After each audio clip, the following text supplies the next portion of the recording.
Okay, good morning. I am so excited to have an incredible guest and someone I get to call my personal friend and mentor who's also coached me. So this is going to be a super exciting podcast.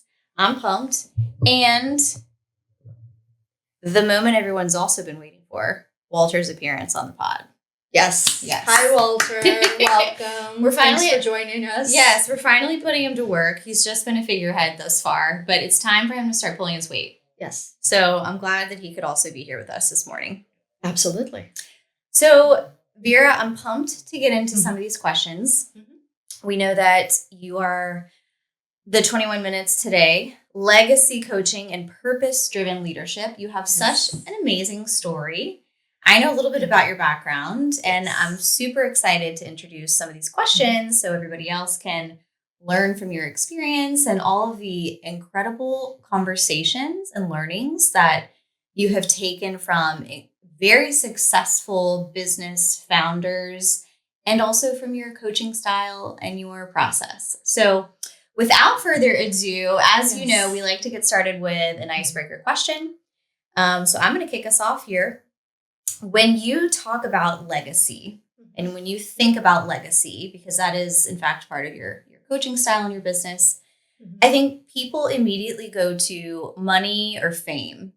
Right. So I'm curious to understand what's one thing about legacy building that no one warns you about? That's a great question. And the answer is I actually talked to an estate attorney who works with decamillionaires, centimillionaires, even billionaire families. And he says, the documents, the estate plans, all of that is the easy part. All the paperwork, transferring money, that's just mechanics. That's probably 5 to 10% of what it takes to actually create, build, and pass along a legacy. The rest of it, the 95 to 90%, is actually human connections and relationships. It's all the human elements that we either take for granted or we ignore or we sweep under the rug. And my clients are primarily first-generation wealth creators. So if you think about people who rule the world right now, all of the top tech entrepreneurs, let's be honest, most of them are geeks. Yeah. Right? And these are not exactly the people who are the best at relationships. And so when you're socially awkward, in fact, you might even go so far, not to put everyone in the same bucket or bracket here, but the nuances of social interaction, I think, to your point, sometimes get lost, right? Absolutely. Yeah. And some of them are more reserved. They feel more comfortable as an introvert doing their thing, and they're in their space of genius. Yes. Versus some of the polished professional CEOs that we see who are hired on, who have the charisma, who have the personality. But if you look at the founders, in a lot of cases, not only do they have that sort of introvert tendencies, but a lot of times they also have some sort of, they're somewhere on the spectrum. Let's just put it that way. They might have ADD, ADHD. Some of them have post-traumatic stress syndrome, depending on what lifestyle, what background they've come from. And so all of these factors make them unhireable. Right? And that's why they start the business. But once you get to a point where you have amassed multi-generational wealth, it no longer becomes about tactics, operations, and strategies. It becomes about human connections, because what you're doing now is you're passing along the meaning and value and the purpose of wealth. That's the stuff that sticks. Yeah. That's the piece that is most important. And that's the piece that will resonate. Rather than worrying about, am I spoiling my children? Teach them the mission of your family. Right. But what does that take? That takes you being open to having those conversations. Sometimes they're uncomfortable because you've neglected those relationships and there's some cleanup work that needs to be done. And it also takes time and persistence. So those are the pieces that I guide my clients into embracing. Right. I mean, wow, we could unpack. You just said something like the purpose of wealth, which is so wildly important. And I feel like it's skimmed over that, I'm assuming here, but I would love to understand from you, how did, so your consulting business and your coaching business, like what was that moment that you realized, okay, there's more to this, like there's more purpose behind wealth, and that tremendously has shaped how you deal with your clients and your coaching. So like, what was that moment for you that you realized there's something here? Like, I want this. I think I can help. It's not a pretty picture. It's, as you know, it's not a pretty story. Yeah. And what happened was at the very young age, by 26, I was a partner in a private equity firm. I had a partner, lead partner, who believed in me, who has given me an opportunity to really step into this role. I did not know what I did not know. So everything I learned was from watching him, watching other business people, and just being in that environment of, very much male dominated. Right. Very much, you put on your armor, you put on your suit. Black is my favorite color to this day. I would smoke cigars. I would drink cognac because we needed to get the deals done. Yeah. And you had to come across as this strong, reliable, and just really, I don't want to say aggressive, but assertive. Masculine. Especially. Very masculine. Yeah. And so it served me, and it served our cause for a very long time. We were able to create an international, multi-coastal, national conglomerate of portfolio companies through acquisitions. And we were on a roll to go IPO, and I was looking at potentially retiring financially in my early 30s. And that was, obviously it's a big thing because you go through sleepless nights, and, I was on the boards of our international joint venture partnerships. I was running the treasury for the whole conglomerate. So I was moving money around the world in millions. So I was exposed to lots and lots of zeros. Yep. That wasn't the problem. That wasn't the challenge. What happened next was the market crashed. And through a series of events, because we were highly leveraged, we ended up losing the business. And within 6 months of that happening, my business partner of 8 years committed suicide. And that was my first real exposure into how personal the money is connected to your net worth, your self-worth, how you perceive yourself, how you perceive life, how you perceive the world, the relationships and connections. This man chose to take his own life when he had 4 children. I can't imagine. And the impact, yeah. And that's the legacy he left. So part of me, consciously or subconsciously, really wrestled with this for a very long time. I just couldn't reconcile it internally. And I thought it was a very selfish move. But then I stepped out of it and went into other business environments where I realized that as entrepreneurs, we're very isolated. And we carry a huge burden. And a lot of times there is no place of outlet. There is no safe place where you can just go, here's everything that's going on. There's obviously options. You can go to a psychiatrist. That's not giving you that same holistic approach to business and mental health. You can obviously go into coaching, you can go into strategy. And coaching was what appealed to me because I understood you can have the most amazing business plan and strategy. But if you have any kind of emotional resistance or any kind of historical beliefs that prevent you from executing it, that plan becomes a doorstop. It doesn't go anywhere. It doesn't take you anywhere. And so that's what made me want to go into coaching and really being there to be that person to witness the hard things that the entrepreneurs go through and help them evolve and grow from there. I feel like so many moments, from your personal experience must have then set you up to shape how you approach coaching and thinking and evaluating, right? And like really meeting people where they are. Right.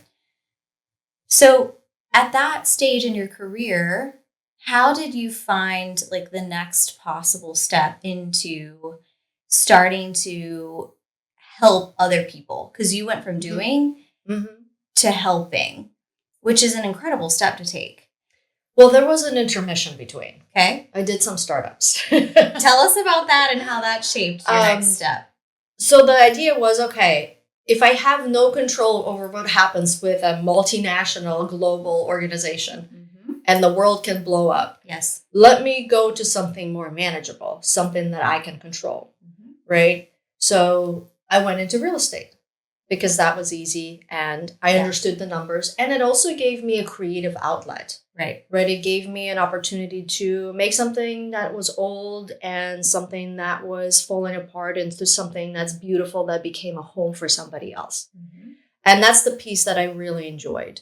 And then I joined another startup business that was looking at brain function using virtual reality technology. So again, it was something that was in supporting and helping space, but it was from a perspective of let us help you witness what you're going through and quantify it. And from there, the organic transition was to go into coaching. And my husband's work brought us here to Tampa Bay, and that's when you and I have met. And that's when I had that talk with myself, like, what do I want to do when I grow up? That's it. And I knew that I wanted to be involved in the business side. And I love the numbers. I love the strategy. I love the big picture. But I also wanted to be there for people who are going through transitions.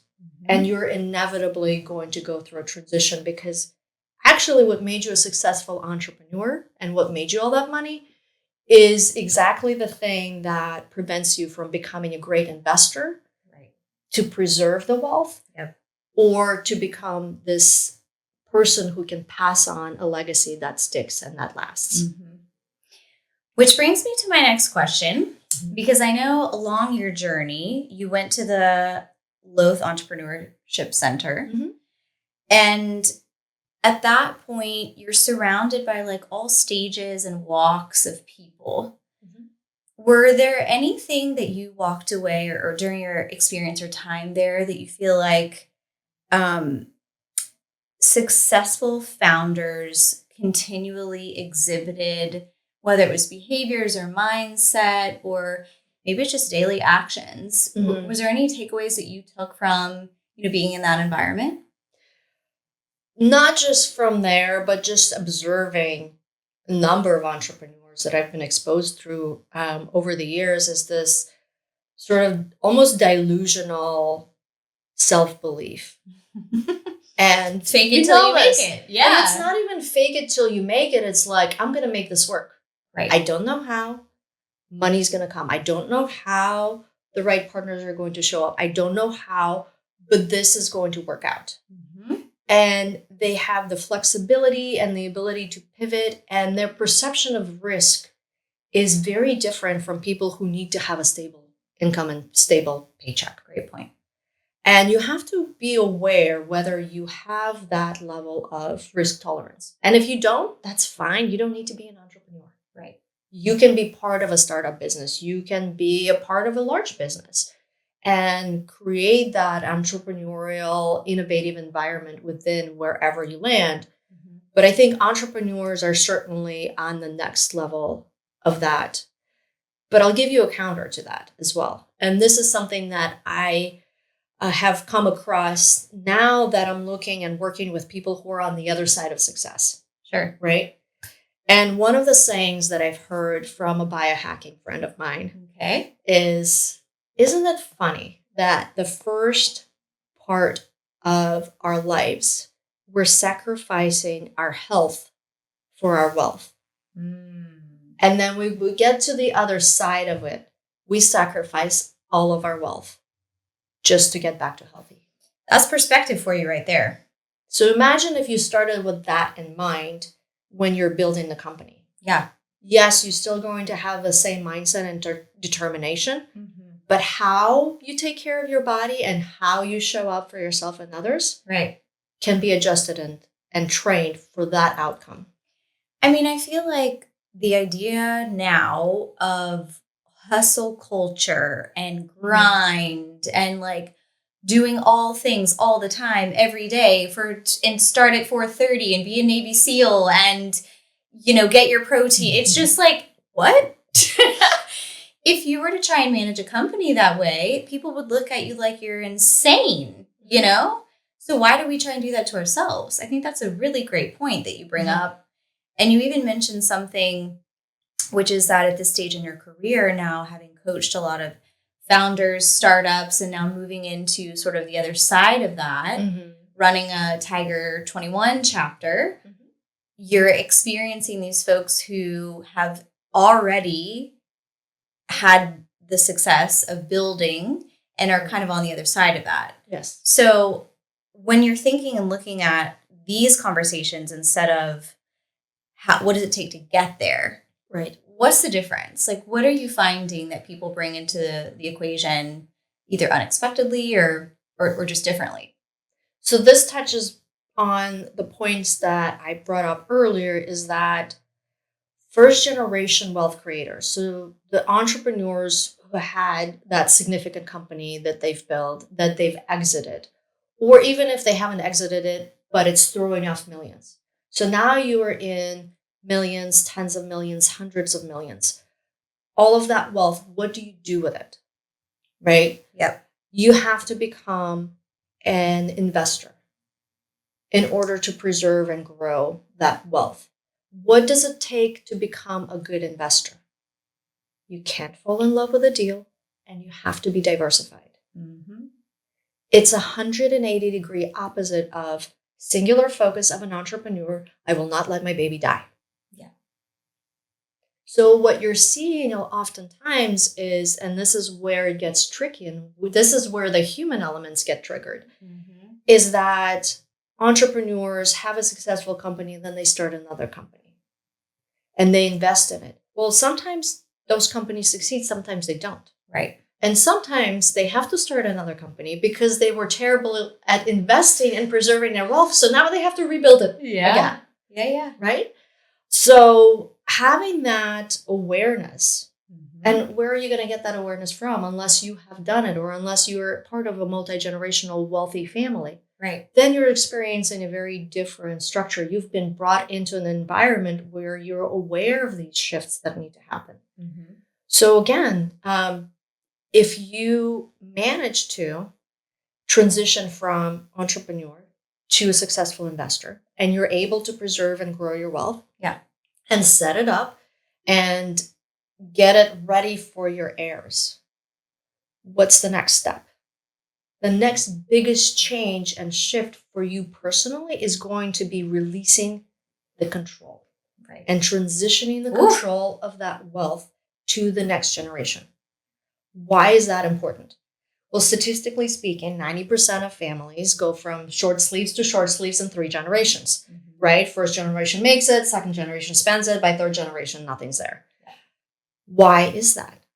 Because the first generation does not have the wherewithal in order to prepare the heirs in a way where they understand the mission of the wealth, the purpose of the wealth, how to preserve and transition it to the next generation. Right. And the first generation wealth creators don't have a roadmap for that either. Sure. Right? And it's their first time doing it too. Yeah. And what entrepreneur in the face of this planet says, I want to give up control? Not me. So that's the challenge that you have to face, because if you don't overcome that step, what you're handing over is a ticking bomb. If your heirs don't know what they're getting, how they're getting it, if they're not prepared, if they're not hands-on in the wealth management before you pass, that's going to blow up as soon as you're gone. If you're able to transition the responsibility of wealth to your heirs before you pass, it's real time, real money, real decisions that make difference. That's real tangible experience that they then take and perpetuate to their kids, to their grandkids. And that's how the wealth actually gets passed on to future generations in a successful way. Yeah, makes sense. I have to imagine as part of these conversations, you know, as a marketer, I immediately start thinking about, okay, what are all the different demographics of these people and individuals, and how do you create, you know, kind of a coaching and consulting lens that works for everyone, right? And the answer is you can't. There's no possible way. No. So are there differences that you see within these groups, whether it be age, gender, dynamics? Like, what are some of the factors you feel like people... It's never enough time. It's literally never enough time. Are there factors, quickly, because I've got like 3 rapid fire. For sure. That you find really position people differently? You're right. There's no one size fits all. Yeah. And the way that I work with my clients is we assess where they're at, and then we create a bespoke program. It's based on a framework that I've developed over the years, but everything is customized to the individual. Yeah, makes sense. Okay. As always, at the end, we like to do a little rapid fire section. Let's do it. What's one word that describes your coaching style? Holistic. Love that. What's your favorite quote that you live by? I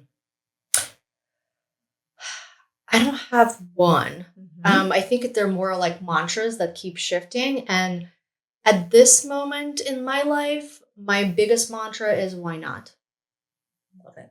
Favorite business book or podcast you always recommend? Other than ours, obviously. Yes. Yeah. Recently, the big book that's been popping up everywhere is Die with Zero.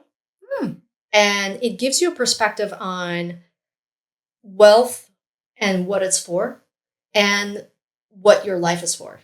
And it's really not to accumulate money. It's to have amazing experiences and to share those experiences with your family and friends. Add to cart. What's one thing you think every entrepreneur should stop doing?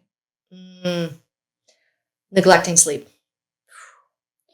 What's one? I need a nap. What's one app or tool you can't live without? Oh God, my phone. Right. Map, ChatGPT, LinkedIn, all of them, really. Okay, finally, one piece of advice you could give about being an entrepreneur. Don't do it unless you have what it takes, and know thyself. Because there's certain things you can't fake. Right. You either have it or you don't, and you know it pretty early on. So if it's not something that you're meant for, do something different. Do something else. That's okay. Right. Yeah. Love it. It's always a pleasure. Yes. I love your unique perspectives on Thank things you. and your experience. I feel like you just bring so much value to every conversation. So yes. Thank you for joining us. Absolutely. And have a wonderful day. We'll see you next time. Bye, everybody.